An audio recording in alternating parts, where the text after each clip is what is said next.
के तट पर पड़ी हुई बालू रेत का एक कण उठा लो, उस कण के बराबर गंगा का यदि एक अंश जल उस कण के बराबर भी हमारे मुख में चले जाता है, तो संसार का कोई मनुष्य कितना भी पापी क्यों ना हो, वो फिर जन्म नहीं लेता, वो परमात्मा का।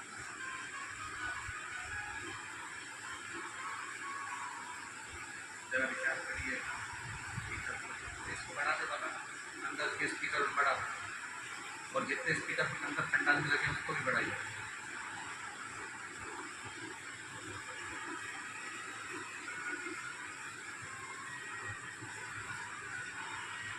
गंगा के तट पर जो बालू रेत पड़ी हुई है, और गंगा के तट पर पड़ी हुई बालू रेत का एक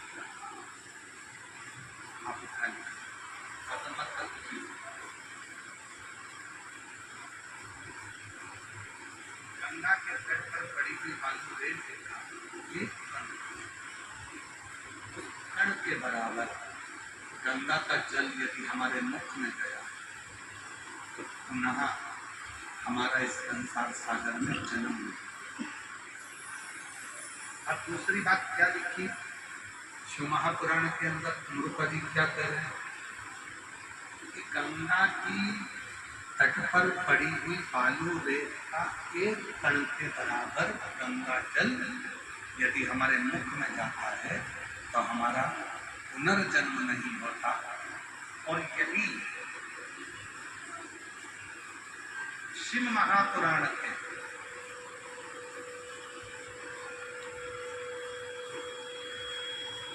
यदि शिव महापुराण के एक अंश को भी संसार का मनुष्य अपने शरीर को धारण करने के बाद, मानव देह धारण करने के बाद मात्र एक अंश, 3 घंटा भी जाने दो, 1.5 घंटा भी जाने दो, आधा घंटा भी जाने दो, 15 मिनट भी जाने दो, 10 मिनट भी जाने दो, 5 मिनट भी जाने दो, 1 मिनट भी जाने दो, 1 मिनट का भी आधा जाने दो, और आधे का भी आधा जाने दो, और उसका भी आधा जाने दो, और उसके बाद जो एक अंश बच जाए, उस एक अंश में शिव महापुराण कथा के पंडाल में बैठकर कान में श्रवण में अगर एक शब्द भी पहुंच जाए, तो वो जीव फिर जन्म ना लेकर शंकर का ही धाम में हमेशा हमेशा के लिए निवास करे, उस शिव के धाम में निवास करने।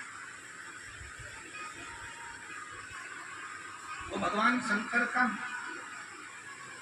सेवक बनकर, भगवान शंकर का अपना बनकर, हमको भी ये बात बहुत बहुत अंदर से थोड़ी सी, हम जब शिव महापुराण की कथा को बार बार हम पढ़ते हैं, अध्ययन करते हैं, तो मन में प्रश्न खड़ा होता है। आप लोगों को होता है कि नहीं होता, तो हम नहीं जानते। और कई बार हमारे मन में प्रश्न आता है कि चंचुला देवी, जिसका पति बिंदु चोर था, चोरी करता था, बिंदु वेश्यावृत्ति भी करता था, पर स्त्री का दमन करता था, दूसरी स्त्री के चक्कर में था, बिंदु जुआ भी खेलता था, बिंदु व्यसन भी करता था, गलत काम भी करता था, नशे में भी डूबा रहता था, बिंदु पर स्त्री का संग करता था, बिंदु चोरी भी करता था।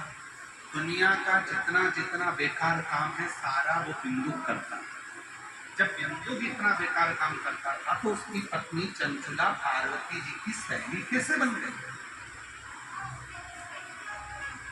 ये प्रश्न मन में बहुत खलता।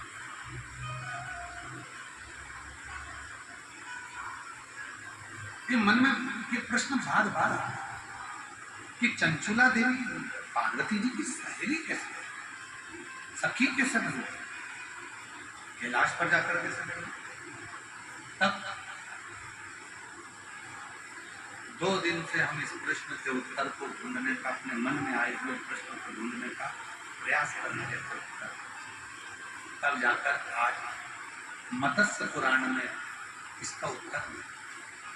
और मत्स्य पुराण में ये उत्तर मिला कि गंगा जी के तट पर पड़ी हुई बालू रेत का एक कण उठा लो, और उस कण के बराबर यदि गंगा जल मुख में चले जाए, तो फिर वापिस संसार में जन्म नहीं होता। और दूसरी बात लिखा कि कहीं शंकर के नाम को, शिव के मंत्र को या शंकर की कथा को एक अंश श्रवण कर ले तो वो जन्म तो नहीं लेगा, पर शंकर का परम भक्त होकर उसी के धाम में निवास करने लगेगा। ये प्रश्न तो कहेंगे दुधनाल गांव की भूमि में कुछ ऐसा प्रथा था। दुधनाल गांव की भूमि में कुछ ऐसा प्रथा है कि यहाँ कथा कहीं ना कहीं से ऐसी प्रश्न भी अपने मन में आता है, उसका उत्तर भी अपने आप भगवान लिखा। बहुत दिन से मन में प्रश्न कि चंचुला देवी ने ऐसा कौन सा पुण्य करा। अब समझ में आया कि चंचुला पहुंची थी काशी अपने पति के मरने के बाद।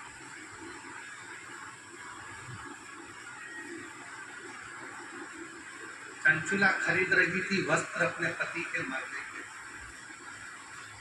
वहीं पर चंचुला देवी को कानों में कहीं पर कोई ब्राह्मण शिव पुराण की कथा कर रहा होगा। चंचुला देवी के कानों में एक क्षण भी वो पुराण चली गई, एक क्षण। और चंचुला गंगा जी के जल से बाहर निकली, कपड़ा लेकर गंगा के जल कर गई, वहां से बाहर आ रही थी, पांव फिसल गया, मर गई और पार्वती जी की सहेली हुई। एक क्षण, मात्र क्षण, एक।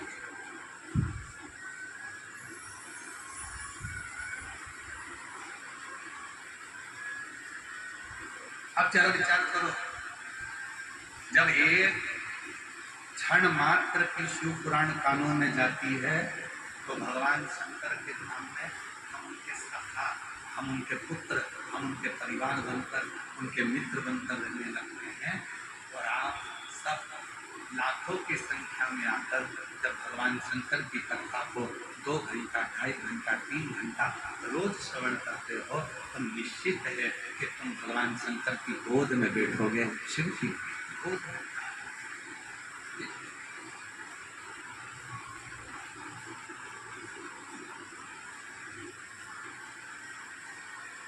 वो याद करो,